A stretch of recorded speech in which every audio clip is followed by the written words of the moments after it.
ಎಲ್ಲರಿಗೂ ನಮಸ್ಕಾರ. ಸಿರಿ ಸ್ಟಡಿ ವ್ಲಾಗ್ಗೆ ನಿಮ್ಮೆಲ್ಲರಿಗೂ ಸ್ವಾಗತ. ಬಹಳ ದಿವಸಗಳ ನಂತರ ವಿಡಿಯೋವನ್ನು ಅಪ್ಲೋಡ್ ಮಾಡಾಕ್ತೀನಿ. ನಂದು ಇವತ್ತಿಂದ ನಾನು ಕೂಡ ಮತ್ತೆ ರೀಸ್ಟಾರ್ಟ್ ಮಾಡಬೇಕು ಅಂತ ಮಾಡೀನಿ ಸ್ಟಡಿ. ಒಂದು 8-10 ದಿವಸ ಆಯಿತು, ಸರಿಯಾಗಿ ಅಭ್ಯಾಸ ಆಗಿರಲಿಲ್ಲ. ಆದ್ರೂ ಕೂಡ ಕೆಲವೊಂದು ವಿಡಿಯೋಸ್ಗಳನ್ನು ಕ್ಲಾಸಸ್ಗಳನ್ನು EVS ಮತ್ತು ಮ್ಯಾಥ್ಸ್ಗಳ ಮೇಲೆ ಕ್ಲಾಸಸ್ಗಳನ್ನು ಮಾಡಿ ಅಪ್ಲೋಡ್ ಮಾಡಿದ್ದೆ. ಅವೆಲ್ಲ ನೋಡಾಕತ್ತೀರಿ ಅಂತ ಅಂದ್ಕೊಂಡಿನಿ. ಮ್ಯಾಥ್ಸ್ ಮತ್ತು EVS ನೋಟ್ಸ್ಗಳನ್ನು ಕೂಡ PDF ಆಗಿ ನನ್ನ ಟೆಲಿಗ್ರಾಮ್ ಚಾನಲ್ನೊಳಗೆ ಅಪ್ಲೋಡ್ ಮಾಡೀನಿ. ಇಲ್ಲಿ ತನಕ ಎಷ್ಟು ಹೇಳಿನೋ ಅದನ್ನೆಲ್ಲ ನಾನು ಅಪ್ಲೋಡ್ ಮಾಡೀನಿ. 6th 7th ತನಕ ನಾನು ಹೇಳಬೇಕು ಅಂತ ಅಂದ್ಕೊಂಡಿನಿ. ನೆಕ್ಸ್ಟ್ ನೋಡೋಣ 8th 9th 10th ನನ್ನ ಎಕ್ಸ್ಪ್ಲೇನ್ ಅಷ್ಟು ನನಗೆ ಇಲ್ಲ, ಎಕ್ಸ್ಪೀರಿಯನ್ಸ್ ಗೊತ್ತಿಲ್ಲ. ನೋಡೋಣ ನೆಕ್ಸ್ಟ್.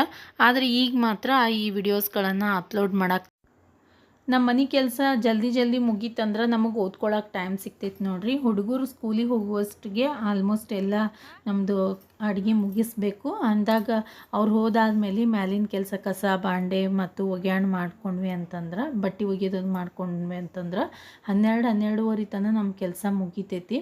ಹುಡುಗರೆಲ್ಲ ಸ್ಕೂಲಿಗೆ ಹೊಂಟಾರ. ಅವ್ರು ಹೋದಾದ್ಮೇಲೆ ಸ್ವಲ್ಪ ಮನ್ಯಾಗ ದೊಡ್ಡವ್ರಿಗೆಲ್ಲ ಊಟಕ್ಕೆ ಕೊಟ್ಟು ಇನ್ನೊಂದು ಸ್ವಲ್ಪ ಏನಾರ ಅಡುಗೆ ಕೆಲಸ ಇತ್ತಂದ್ರೆ ಮುಗಿಸ್ಕೊಂಡು ಬಾಂಡೆ ಇದೆಲ್ಲ ತಿಕ್ಕೊಂಡು ಈಗ ಮಧ್ಯಾಹ್ನ ಕರೆಕ್ಟ್ ನಂದು 1 ಗಂಟೆಗೆ ಎಲ್ಲ ಕೆಲಸ ಮುಗೀತೀವಿ. ಅದು ಜಲ್ದಿನೇ ಮುಗೀತು.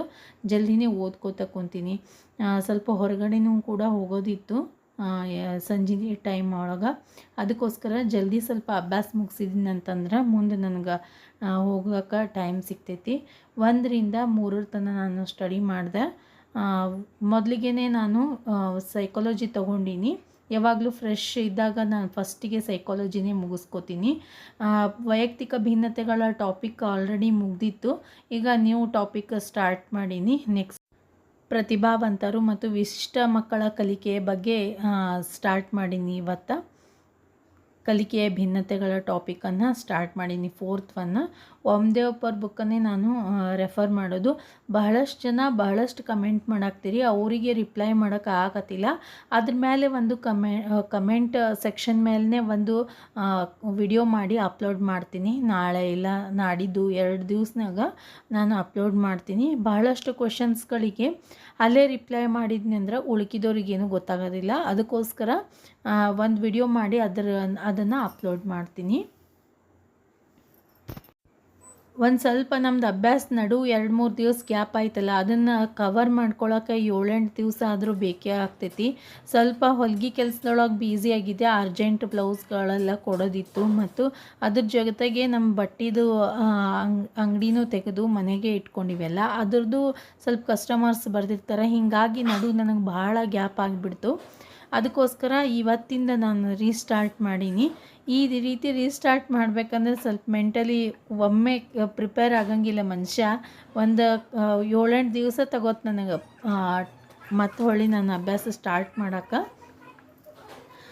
ಹೀಗಾಗಿ SR ಎಜುಕೇಷನ್ದವ್ರದ್ದು ಚಾನಲ್ನಲ್ಲಿರುವಂತಹ ಲೈವ್ ವಿಡಿಯೋಸ್ಗಳನ್ನು ನೋಡೋದಂತೂ ಗ್ಯಾಪೇ ಆಗಿಬಿಡ್ತು. ಎಲ್ಲಿಗದಾರಂತೂ ಈ ಸದ್ ನನಗೆ ಗೊತ್ತಿಲ್ಲ ಸೈಕಾಲಜಿದು. ಯಾಕಂದ್ರೆ ಅದನ್ನು ಮಿಡಲಲ್ಲೇ ಸ್ಟಾಪ್ ಮಾಡಿರೋದ್ರಿಂದ ಹೊಳ್ಳಿ ನೋಡೇ ಇಲ್ಲ. ಅದಕ್ಕೋಸ್ಕರ ನೋಡೋಣ ಯಾವಾಗ ಟೈಮ್ ಸಿಗ್ತೈತಿ ಅವಾಗೆಲ್ಲ ಆ ವಿಡಿಯೋಸ್ ರೆಕಾರ್ಡೆಡ್ ವಿಡಿಯೋಸ್ ಅಂತೂ ಇದ್ದೇ ಇರ್ತಾವೆ, ಅವನ್ನೆಲ್ಲ ನೋಡ್ಕೊಂಡ್ರಾಯ್ತು. ಆದರೂ ಲೈವಲ್ಲಿ ನಾವು ಕೇಳೋದೇ ಬೇರೆ. ಅವ್ರ ಪ್ರಶ್ನೆಗಳಿಗೆ ನಾವು ಆನ್ಸರ್ ಮಾಡ್ತಿರ್ತೀವಲ್ಲ ಕಮೆಂಟ್ ಸೆಕ್ಷನ್ ಒಳಗೆ, ಕರೆಕ್ಟ್ ಇತ್ತು ಅಂದ್ರೆ ಏನೋ ಒಂಥರ ಖುಷಿ, ಓದಿದ್ದಕ್ಕೂ ಕರೆಕ್ಟ್ ಆಯ್ತಪ್ಪ ಅಂತ ಅನ್ನೋದು ನೆಮ್ಮದಿ ಇರ್ತೈತಿ. ಬಟ್ ಈಗ ನಾವು ಬರೀ ರೆಕಾರ್ಡೆಡ್ ಕ್ಲಾಸ್ಗಳನ್ನು ಕೇಳಬೇಕಾಕೈತಿ. ಲೈವ್ ಹೋಗೋಕ್ಕಾಗಂಗಿಲ್ಲ. ಯಾಕಂದ್ರೆ ನಾನು ಪೂರ್ತಿ ಗ್ಯಾಪ್ ಆಗೈತೆ ನನ್ನ ಸ್ಟಡಿ. ಈಗ ನೋಡ್ರಿ ಹೊಸ ಚಾಪ್ಟರ್ ಸ್ಟಾರ್ಟ್ ಮಾಡಿದ್ರು ಅಂದ್ರೆ ಅಲ್ಲಿಗೆ ನಾನು ಕೂಡ ಅಲ್ಲಿಂದನೇ ಸ್ಟಾರ್ಟ್ ಮಾಡ್ತೀನಿ. ಈಗ ಸೈಕಾಲಜಿಯ 4ನೇ ಪಾಠವನ್ನು ಇವತ್ತು ಸ್ಟಾರ್ಟ್ ಮಾಡೀನಿ. ಎಲ್ಲರೂ ಕೂಡ ಸ್ಟಡಿ ಸ್ಟಾರ್ಟ್ ಮಾಡಿರಿ ಅಂತ ಅಂದ್ಕೊಳ್ತೀನಿ. ಗೃಹಿಣಿಯರು ಮಾತ್ರ ಸ್ಟಾಪ್ ಮಾಡೇಬೇಡ್ರಿ, ಯಾಕಂದ್ರೆ ನಮಗೆ ಸಿಗೋದು ಮಾತ್ರ ಕಡಿಮೆ ಟೈಮ. ಅದರಲ್ಲಿನೇ ನಾವು ಭಾಳ ಗ್ಯಾಪ್ ಮಾಡ್ಕೋತ ಹೋದ್ವಿ ಅಂತಂದ್ರೆ ಕವರ್ ಮಾಡ್ಕೊಳಕ್ಕಾಗಲ್ಲ. ಮೊದಲು ಸೈಕಾಲಜಿ ಮತ್ತು ಪರಿಸರ ಅಧ್ಯಯನವನ್ನು ಕಂಪ್ಲೀಟ್ ಮಾಡ್ಕೊರಿ. ಸೈಕಾಲಜಿ, ಪರಿಸರ ಅಧ್ಯಯನ ಮತ್ತು ಮ್ಯಾಥ್ಸ್ಗಳನ್ನು ಕಂಪ್ಲೀಟ್ ಮಾಡ್ಕೊರಿ. ಈ ಟೈಮಿಗೆ ಇಷ್ಟು, ಈ ಸಬ್ಜೆಕ್ಟಿಗೆ ಇಷ್ಟು ಅಂತ ಹೇಳಿ ಟೈಮ್ ಮಾಡಿಕೊಂಡು ನೀವು ಹೆಚ್ಚು ಸೈಕಾಲಜಿಗೆ ಟೈಮ್ ಕೊಡ್ರಿ, ಯಾಕಂದ್ರೆ ಅದು ಡೀಪಾಗಿ ಓದಬೇಕಾಕೈತಿ. ಪರಿಸರ ಅಧ್ಯಯನ ಸ್ವಲ್ಪ ಮ್ಯಾಥ್ಸಿಗೆ ಒಂದೂವರೆ ಅವರ್ ಕೊಟ್ಟರು ಕೂಡ 2 ಗಂಟೆ ಮಾತ್ರ ನಾವು ಸೈಕಾಲಜಿ ಕೊಡಬೇಕು. ಟೋಟಲಿ 5 ಗಂಟೆ ಆದರೂ, ಮಿನಿಮಮ್ 5 ಗಂಟೆ ಆದರೂ ನಾವು ಡೈಲಿ ಅಭ್ಯಾಸ ಮಾಡಲೇಬೇಕು. ಮಿನಿಮಮ್ ಇಷ್ಟಂತರೂ ಮಾಡಲೇಬೇಕು. ಮತ್ತು ಇನ್ನು ಎಕ್ಸಾಮ್ ಟೈಮಿಗೆ ಅಪ್ಲಿಕೇಶನ್ ಬಿಟ್ಟಾದಮೇಲೆ 7ರಿಂದ 8 ತಾಸು ನಾವು ಮಾಡಲೇಬೇಕಾಗ್ತೈತಿ. ಎಲ್ಲರೂ ಕೂಡ ಸ್ಟಾರ್ಟ್ ಮಾಡ್ಕೋರಿ ಅಭ್ಯಾಸನ. ಟಿ ಬಹುಶಃ ಮಾರ್ಚಲ್ಲಿ ಆಗ್ಬೋದು, ಮಾರ್ಚಲ್ಲಿ ಅಪ್ಲಿಕೇಶನ್ ಬಿಡ್ಬೋದು ಅಂತ ಸುದ್ದಿ ಐತಿ. ಇನ್ನೂ ಗ್ಯಾರಂಟಿ ಇಲ್ಲ. ಆದ್ರೂ ಕೂಡ ನಮ್ಮ ರೆಡಿಯಲ್ಲಿ ನಾವು ಇರಲೇಬೇಕು. ಈಗ ಓದ್ಕೊಂಡ್ವಿ ಅಂತಂದ್ರೆ ಆ ಟೈಮ್ನಲ್ಲಿ ನಮಗೆ ಹೆಚ್ಚು ಅಭ್ಯಾಸ ಮಾಡೋ ಅವಶ್ಯಕತೆ ಇರಲ್ಲ, ಜಸ್ಟ್ ರಿವಿಷನ್ ಮಾಡ್ಬೋದು ಅಷ್ಟೇ, ಅಷ್ಟೇ ಇರ್ತೈತಿ. ಅದಕ್ಕೋಸ್ಕರ ನಮಗೆ ಈಸಿ ಆಗಿಬಿಡ್ತೈತಿ. ಹೊಸ ಟಾಪಿಕ್ಸ್ಗಳನ್ನು ಕೇಳ್ಕೊತಾ ಈ ಟಾಪಿಕ್ಸ್ಗಳನ್ನು ರಿವಿಷನ್ ಮಾಡ್ಬೋದು. ಸೈಕಾಲಜಿ ಒಂದು ಸ್ವಲ್ಪ ಬರೆದಾದ್ಮೇಲೆ 1ರಿಂದ 3 ಗಂಟೆ ತನಕ ಸೈಕಾಲಜಿನೇ ಆಯಿತು. ಸ್ವಲ್ಪ ಜಾಸ್ತಿ ಓದ್ಕೊಳ್ಳೋದಿತ್ತು, ಓದ್ಕೊಂಡು ನೋಟ್ಸ್ ಮಾಡ್ಕೊಂಡಿನಿ. ಅದ್ರ ಜೊತೆಗೆ ನಾನು EVS ಮತ್ತು ಮ್ಯಾಥ್ಸ್ ವಿಡಿಯೋಸ್ಗಳನ್ನು ಕೂಡ ಇದೇ ಟೈಮಲ್ಲಿ ಅಪ್ಲೋಡ್ ಮಾಡಿದೆ. 3ರಿಂದ 4 ಗಂಟೆ ತನಕ. 4ರಿಂದ ಮತ್ತು ನಾನು ರೆಡಿಯಾಗಿ ಸ್ವಲ್ಪ ಹೊರಗಡೆ ಹೋಗೋದಿತ್ತು. 4ರಿಂದ 4ಕ್ಕೆ ನಂದೆಲ್ಲ ಸ್ಟಾಪ್ ಮಾಡಿ EVS ಟಾಪಿಕ್ಸ್ಗಳನ್ನು, ನೈಸರ್ಗಿಕ ಸಂಪನ್ಮೂಲ, ವಾಯು ಮತ್ತು ನೀರು, ಈ ಟಾಪಿಕ್ಸ್ಗಳನ್ನು ಆಲ್ರೆಡಿ ನನ್ನ ಚಾನಲ್ನೊಳಗೆ ಅಪ್ಲೋಡ್ ಮಾಡೀನಿ. ಅಲ್ಲಿ ನೀವು ನೋಡ್ಬೋದು. ಮೇಲ್ಗಡೆ ಐಕಾರ್ಡ್ನಲ್ಲೂ ಕೂಡ ಲಿಂಕ್ ಕೊಟ್ಟಿರ್ತೀನಿ ಪ್ಲೇಲಿಸ್ಟ್ದು. ನೋಡಿರಿ, ಇವತ್ತು BC ಪಾರ್ಟಿ ಇತ್ತು, ಅಲ್ಲಿ ಹೋಗಬೇಕಾಗಿತ್ತು. ಇವರೆಲ್ಲ ನಮ್ಮದು BCದು ಮೆಂಬರ್ಸ್. 12 ಜನದ್ದು ಒಂದು ಗ್ರೂಪ್ ಮಾಡಿಕೊಂಡು ಅದರಲ್ಲಿ ಚೀಟಿ BC ಅಂತ ಮಾಡ್ತೀವಿ. ಇದೇನು ಹರಾಜು BC ಅಲ್ಲ. ಹೆಣ್ಮಕ್ಳ ವತಿಯಿಂದ ಯಾರಿಗೆ ಬೇಕಾಗಿರ್ತೈತೆ ಅರ್ಜೆಂಟ ಅವ್ರಿಗೆ ಕೊಟ್ಟಿರ್ತೀವಿ. ಇಲ್ಲಾಂದ್ರೆ ಚೀಟಿ ಒಳಗೆ ಯಾರ್ದು ಬರ್ತದೋ ಅವ್ರು ತೊಗೊತೀವಿ. ಯಾರಿಗೂ ಅಷ್ಟೇನು ಅರ್ಜೆಂಟ್ ಇರಲಿಲ್ಲ ಅಂದ್ರೆ ಚೀಟಿಯಲ್ಲಿ ಯಾರ ಹೆಸರು ಬರ್ತೈತಿ ಅವ್ರು ತೊಗೊತೀವಿ. ಇವತ್ತು ಯಾರ ಮನೆಗೆ ಬಂದಿದ್ವಲ್ಲ ಅವ್ರಿಗೆ ಚೀಟಿ ಹತ್ತು. ಆಲ್ಮೋಸ್ಟ್ ಈ ಸರ್ತಿ BCಯಲ್ಲಿ ಯಾರ್ಯಾರ ಮನೆಗೆ ಹೋಗಿ ಅವ್ರದ್ದೇ ಚೀಟಿ ಬಂದೈತಿ. ಅದೊಂದು ದೊಡ್ಡ ಖುಷಿ. ಸ್ವಲ್ಪ ಒಂದೆರಡು ಹೆಚ್ಚು ಕಡಿಮೆ ಆಗ್ಯಾವು, ಆದರೆ ಆಲ್ಮೋಸ್ಟ್ ಎಲ್ಲರದು ಯಾರ ಮನೆಗೆ ಹೋಗಿವಿ ಅವ್ರದ್ದೇ BC ಚೀಟಿ ಹತ್ತಿತ್ತು.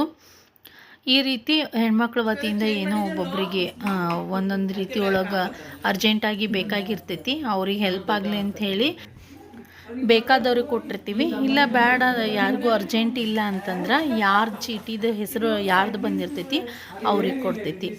ಎಲ್ಲರೂ ಮಿಕ್ಸ್ ಏಜ್ನವ್ರು ಅದೀವಿ, ಒಂದೇ ಏಜ್ನವ್ರು ಇಲ್ಲ.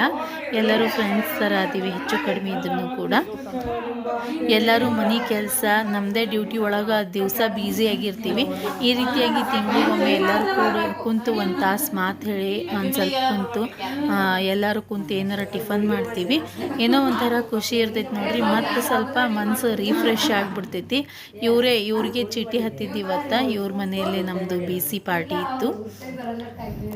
BC ಮುಗಿಸ್ಕೊಂಡು ಬಂದಮೇಲೆ ಸ್ವಲ್ಪ ಮೂಡ್ ಫ್ರೆಶ್ ಆಯಿತು. ಮನೆ ಕೆಲಸ ಎಲ್ಲ ಮುಗಿಸ್ಕೊಂಡು ಮತ್ತು 8 ಗಂಟೆಗೆ ಸ್ಟಡಿ ಮಾಡೋಕ್ಕೆ ಕುಂತೀನಿ. ಲೇಟ್ ನೈಟ್ ಇವತ್ತು ಮಾಡೋಕ್ಕಾಗಲಿಲ್ಲ. ಮುಂಜಾನೆ ಸ್ವಲ್ಪ ಬೆಳಿಗ್ಗೆ ಜಲ್ದಿ ಏಳೋದ್ರಿಂದ ನನಗೆ ರಾತ್ರಿನೂ ಲೇಟ್ ಆಗಾಕತ್ತೈತಿ. ಹೀಗಾಗಿ ನಿದ್ದೆ ಕವರ್ ಆಗಾಕತ್ತಿದ್ದಿಲ್ಲ. ಅದಕ್ಕೋಸ್ಕರ ಸ್ವಲ್ಪ ಅಭ್ಯಾಸ ಜಲ್ದಿ ಮುಗಿಸಿ ಜಲ್ದಿನೇ ಮಕ್ಕೊಳಾಗ್ತೀನಿ. ಮಧ್ಯಾಹ್ನ 1-2 ಗಂಟೆ, ಈಗ 1-2 ಗಂಟೆ ಅಭ್ಯಾಸ ಆಯಿತು. ಅದರಲ್ಲಿ ಒಂದು ತಾಸು ನಾನು ಅದೇ ವಿಡಿಯೋಸ್ಗಳನ್ನು ಮಾಡ್ತೀನಲ್ಲ, ಅಲ್ಲಿ ನಂದು ಟೈಮ್ ಸ್ಪೆಂಡ್ ಆಗಿಬಿಡ್ತೈತಿ. ಒಂದು ವಿಡಿಯೋ ಎಡಿಟ್ ಮಾಡಿ ಒಂದು 10-15 ನಿಮಿಷದ್ದು ಯಾವುದಾದ್ರೂ ಕ್ಲಾಸ್ದು EVS ಆಗಿರ್ಬೋದು, ಮ್ಯಾಥ್ಸ್ ಆಗಿರ್ಬೋದು, 10-15 ನಿಮಿಷದ್ದು ವಿಡಿಯೋಗಳನ್ನು ನನಗೆ ಎಡಿಟ್ ಮಾಡಿ ಅಪ್ಲೋಡ್ ಮಾಡೋಕ್ಕೆ ಏನಿಲ್ಲ ಅಂದ್ರೆ ನನಗೆ 1-1.5 ಗಂಟೆ ತಗೋತೈತಿ. ಎಲ್ಲರೂ ಸ್ವಲ್ಪ ವಿಡಿಯೋಸ್ಗಳು ನೀವೇ ಬೇಕು ಅಂತ ಹೇಳಿ ನೀವು ಬೇಕು ಅಂತ ಹೇಳಿದ್ದಕ್ಕೆ ನಾನು ಸ್ಟಾರ್ಟ್ ಮಾಡಿದ್ದು. ಆದರೆ ಹೆಚ್ಚು ವ್ಯೂಸ್ಗಳಾಗಕತ್ತಿಲ್ಲ. ವ್ಯೂಸ್ ಕಡಿಮೆ ಆಗ್ತಿರೋದ್ರಿಂದ ನನಗೆ ಯಾರೂ ಹೆಚ್ಚು ಆಸಕ್ತಿ ತೋರ್ಸಾಕತ್ತಿಲ್ಲ ಅಂತ ಅಂದ್ಕೊಂಡೀನಿ. ನೋಡಿ, ಇನ್ನೊಂದು ವಾರ ಅಪ್ಲೋಡ್ ಮಾಡ್ತೀನಿ EVS ಮತ್ತು ಮ್ಯಾಥ್ಸ್ ವಿಡಿಯೋಸ್ಗಳನ್ನು. ಅದರಲ್ಲಿ ನಂದು ಹೆಚ್ಚು ಒಂದೊಂದು ಸರ್ತಿ ಮ್ಯಾಥ್ಸ್ ವಿಡಿಯೋಸ್ಗಳನ್ನು ಮಾಡಬೇಕಾದ್ರೆ ಅದು ಸಣ್ಣ ವಿಡಿಯೋಸ್ಗಳು ಮಾಡೋಕ್ಕಾಗಲ್ಲ, ದೊಡ್ಡ ದೊಡ್ಡ ವಿಡಿಯೋಸ್ಗಳೇ ಆಗ್ತಾವೆ. ಮಿನಿಮಮ್ 30 ನಿಮಿಷದ ಆಗಲೇಬೇಕದು ವಿಡಿಯೋ, ಇಲ್ಲಾಂದರೆ ಟಾಪಿಕ್ ಮುಗ್ಸೋಕ್ಕಾಗಂಗಿಲ್ಲ. ಒಂದು ಟಾಪಿಕ್ನಾಗೆ 3-4 ವಿಡಿಯೋಸ್ಗಳನ್ನು ಮಾಡ್ಬೇಕು ನಾನು. ಈ ರೀತಿ ಆಯಿತು ಅಂತಂದ್ರೆ ನನಗೆ ಭಾಳ ವೇಸ್ಟ್ ಆಗಿಬಿಡ್ತೈತಿ ಟೈಮ್, ನನ್ನ ಅಭ್ಯಾಸ ಕಡಿಮೆ ಆಗಿಬಿಡ್ತೈತಿ. ಅಲ್ಲಿ 2 ಗಂಟೆ ಹೋಗೋದ್ರಿಂದ ನನ್ನ ಅಭ್ಯಾಸ ಕಡಿಮೆ ಆಗ್ತೈತಿ. ಅದಕ್ಕೋಸ್ಕರ ಇನ್ನೊಂದು ವಾರ ನೋಡ್ತೀನಿ. ಈಗ 8 ಗಂಟೆಯಿಂದ 10 ಗಂಟೆ ತನಕ ನಾನು EVS ಸ್ವಲ್ಪ ಬ್ಯಾಕ್ ಉಳಿದಿತ್ತಲ್ಲ ಅವೆಲ್ಲ cover ಮಾಡ್ಕೊಳಾಕ್ತೀನಿ. 6th ಕ್ಲಾಸಿಂದು ನೋಟ್ಸನ್ನು ಮಾಡ್ಕೊಳ್ಬೇಕಾಗಿತ್ತು. 6th ಕ್ಲಾಸಿಂದು 10th lesson ಓದಾಗ್ತಿದ್ಯಾ. ಅದಾದಮೇಲೆ 11ನೇ ಪಾಠನೂ ಕೂಡ ನಾನು ಸ್ಟಾರ್ಟ್ ಮಾಡೀನಿ. 10ನೇದ್ದು ಮುಗೀತು, 1-2 ಟಾಪಿಕ್ಸ್ಗಳು ಮುಗಿದು EVSದು. PDF ಹಾಕಂಥೇಳಿ ಬಹಳಷ್ಟು ಜನ ಮೆಸೇಜ್ ಮಾಡ್ತೀರಿ. ಅದಕ್ಕೆ ನಾನು ನೋಟ್ಸನ್ನು ಪ್ರಿಪೇರ್ ಮಾಡಬೇಕಾಗ್ತೈತಿ. ನನಗೆ ಹೆಂಗೆ ಬೇಕೋ ಹಂಗೆ ನೋಟ್ಸ್ ಮಾಡ್ಕೊಂಡಿದ್ದು ಅದನ್ನೇ ನಿಮಗೆ PDF ಹಾಕಿದ್ನಿ ಅಂತಂದ್ರೆ ನಿಮಗೆ ಯಾವುದು ಬೇಕಾಗಿದ್ದು ಅದು ಸರಿಯಾಗಿ ಸಿಗಂಗಿಲ್ಲ. ಪ್ರತಿಯೊಂದು ಟಾಪಿಕನ್ನು ನಾನು ನೋಡಿ ಒಂದು ಸರ್ತಿ ಚೆಕ್ ಮಾಡಿಕೊಂಡು ಕರೆಕ್ಟ್ ಆಗೈತಿಲ್ಲ ಮತ್ತು ಇನ್ನೂ ಏನು ನಾ ಆ್ಯಡ್ ಮಾಡಬೇಕು ಅನ್ನೋದು ನೋಡಿಕೊಂಡು ನಿಮಗೆ PDF ಮಾಡಬೇಕಾಗ್ತೈತಿ. ಮತ್ತು ಅದ್ರ ಜೊತೆಗೆ ನನಗೂ ಕೂಡ ಮನೆ ಕೆಲಸದ ಜೊತೆಗೆ ಸ್ಟಿಚಿಂಗ್ ಕೆಲಸನೂ ಮಾಡ್ತೀನಿ. ಹೀಗಾಗಿ ಸ್ವಲ್ಪ ಟೈಮ್ ಸಿಗೋದು ಕಡಿಮೆ ಆಗ್ತೈತಿ PDF ಹಾಕಬೇಕಂತಂದ್ರೆ. ಆದ್ರೂ ಕೂಡ ನಾನು ಯಾವಾಗ ಟೈಮ್ ಸಿಗ್ತೈತಿ ಆವಾಗ ಪಟ್ನೆ ನಾನು ನೋಡಿಕೊಂಡು ವಿಡಿಯೋಸ್ಗಳನ್ನು ಮತ್ತು ಪಿಕ್ಸ್ಗಳನ್ನು ತಗೊಂಡು PDF ಹಾಕ್ತೀನಿ. ಯಾವುದೇ ಕಾರಣಕ್ಕೂ ಮಿಸ್ ಮಾಡೋಂಗಿಲ್ಲ. ಅದ್ರ ಬಗ್ಗೆ ಏನೂ ಚಿಂತೆ ಮಾಡಬೇಡ್ರಿ. ಸ್ವಲ್ಪ ನನಗೆ ಟೈಮ್ ಅಡ್ಜಸ್ಟ್ ಆಗಕತ್ತಿಲ್ಲ. ಅಡ್ಜಸ್ಟ್ ಆಯಿತು ಅಂತಂದ್ರೆ ಅದು ರಾತ್ರಿ ಹೊತ್ತಿನಲ್ಲಿ ಪಿಕ್ಸ್ಗಳು ಸರಿ ಬರೋಂಗಿಲ್ಲ, ಹಗಲತ್ತನೇ ನಾನು ಹಾಕಬೇಕು. ನನ್ನ ಮೊಬೈಲಲ್ಲಿ ರಾತ್ರಿ ಹೊತ್ತಿನಲ್ಲಿ ಅಷ್ಟೊಂದು ಕ್ಲಿಯರಾಗಿ ಬರೋಂಗಿಲ್ಲ ಪಿಕ್ಸ್ಗಳು. ಅದಕ್ಕೋಸ್ಕರ ಹಗಲತ್ತಿನಲ್ಲೇ ಹೊರಗಡೆ ಸೂರ್ಯನ ಬೆಳಕಿನೊಳಗನೆ ನಾನು ಪಿಕ್ಸ್ಗಳನ್ನು ಹಾಕಬೇಕಾಗ್ತೈತಿ. ಸ್ವಲ್ಪ ಹೆಚ್ಚು ಕಡಿಮೆ ಆಗ್ತೈತಿ. ಸ್ವಲ್ಪ ಸ್ಟಡಿ ಗ್ಯಾಪ್ ಆಗಿದ್ದಕ್ಕೆ ನನಗೆ ಭಾಳ ಪ್ರಾಬ್ಲಮ್ ಆಗಿಬಿಡ್ತು. 8 ದಿವಸ ಕವರ್ ಆಗಕ್ಕೆ ತಗೊಂತು. 10ನೇ ಪಾಠ ಮುಗಿಸಿ ಈಗ 11ನೇ ಪಾಠ ಸ್ಟಾರ್ಟ್ ಮಾಡೀನಿ 6th ಕ್ಲಾಸಿಂದು. ಈ ತಿಂಗಳಲ್ಲಿ ಫೆಬ್ರವರಿ ಮುಗಿಯೋದ್ರೊಳಗೆ ನಾನು 6th ಕ್ಲಾಸ್ ಕವರ್ ಮಾಡ್ಕೋಬೇಕು ಅಂತ ಅಂದ್ಕೊಂಡೀನಿ. ಇದ್ರ ಮಧ್ಯದಲ್ಲಿ ಹುಡುಗರು ಆ್ಯನ್ಯುವಲ್ ಡೇನೂ ಐತಿ. ಅದ್ರ ಕಡೆನೂ ಕೂಡ ನಾನು ಲಕ್ಷ್ಯ ಕೊಡಬೇಕಾಗೈತಿ. ಹೀಗಾಗಿ ಅಭ್ಯಾಸದ ಸ್ವಲ್ಪ ಹೆಚ್ಚು ಕಡಿಮೆ ಆಗ್ತೈತಿ. ಆದ್ರೂ ಕೂಡ ಇವತ್ತು ನಂದು ಅಭ್ಯಾಸದ ರೀಸ್ಟಾರ್ಟ್ ಮಾಡ್ಕೊಂಡೆ. ಮಧ್ಯಾಹ್ನ 1-2 ಗಂಟೆ ಮತ್ತು 1ರಿಂದ 1.5 ತಾಸು ನನಗೆ EVS ಮತ್ತು ಮ್ಯಾಥ್ಸ್ದು ವಿಡಿಯೋಸ್ಗಳನ್ನು ಎಡಿಟ್ ಮಾಡಿ ಅಪ್ಲೋಡ್ ಮಾಡೋಕ್ಕೆ ಟೈಮ್ ಹೋಯಿತು. ಅದಾದಮೇಲೆ ರಾತ್ರಿ 8ರಿಂದ 10 ನಾನು 2 ಗಂಟೆ ತನಕ EVSನ್ನು ಓದ್ಕೊಂಡು ನೋಟ್ಸನ್ನು ಮಾಡ್ಕೊಂಡಿನಿ 6th ಕ್ಲಾಸಿಂದು. ಇವತ್ತಿಗೆ ಈ ವಿಡಿಯೋವನ್ನು ಮುಗಿಸ್ತೀನಿ. ಈ ವಿಡಿಯೋ ನಿಮಗೆಲ್ಲ ಇಷ್ಟ ಆಯಿತು ಅಂದ್ರೆ ಲೈಕ್ ಮಾಡಿರಿ, ನಿಮ್ಮ ಫ್ರೆಂಡ್ಸ್ ಮತ್ತು ಫ್ಯಾಮ್ಲಿ ಜೊತೆ ಶೇರ್ ಮಾಡ್ಕೊರಿ. ಹಾಗೆ ಗೃಹಿಣಿಯರಿಗೆ ಈ ಎಲ್ಲ ವಿಡಿಯೋಸ್ಗಳು ಮೋಟಿವೇಟ್ ಆಗ್ತಾವೆ ಅಂತ ಅಂದ್ಕೊಂಡಿನಿ, ಓದುವಂತಹ ಗೃಹಿಣಿಯರಿಗೆ. ಲೈಕ್ ಮಾಡಿರಿ, ನಿಮ್ಮ ಫ್ರೆಂಡ್ಸ್ ಮತ್ತು ಫ್ಯಾಮ್ಲಿ ಜೊತೆ ಶೇರ್ ಮಾಡ್ಕೊರಿ. ಹಾಗೆ ನಮ್ಮ ಚಾನಲ್ಗೆ ಸಬ್ಸ್ಕ್ರೈಬ್ ಮಾಡ್ಕೊಂಡು ನೋಡಿರಿ ವಿಡಿಯೋಸ್ಗಳನ್ನು. ನೀವು ಸಬ್ಸ್ಕ್ರೈಬ್ ಮಾಡೋದ್ರಿಂದ ನಾನು ಹಾಕುವಂತಹ ಎಲ್ಲ ವಿಡಿಯೋಸ್ಗಳ ನೋಟಿಫಿಕೇಷನ್ ನಿಮ್ಮ ಮೊಬೈಲ್ಗೆ ಬರ್ತೈತಿ ಮತ್ತು ನನಗೂ ಕೂಡ ಹೊಸ ವಿಡಿಯೋಸ್ಗಳನ್ನು ಮಾಡೋದಕ್ಕೆ ಒಂದು ಮೋಟಿವೇಶನ್ ಸಿಕ್ಕಂಗೆ ಆಗ್ತೈತಿ. ಅದಕ್ಕೋಸ್ಕರ ಸಬ್ಸ್ಕ್ರೈಬ್ ಮಾಡ್ಕೊಂಡು ನೋಡಿರಿ. ಈ ವಿಡಿಯೋವನ್ನು ನೋಡಿದ್ದಕ್ಕೆ ನಿಮ್ಮೆಲ್ಲರಿಗೂ ಧನ್ಯವಾದಗಳು.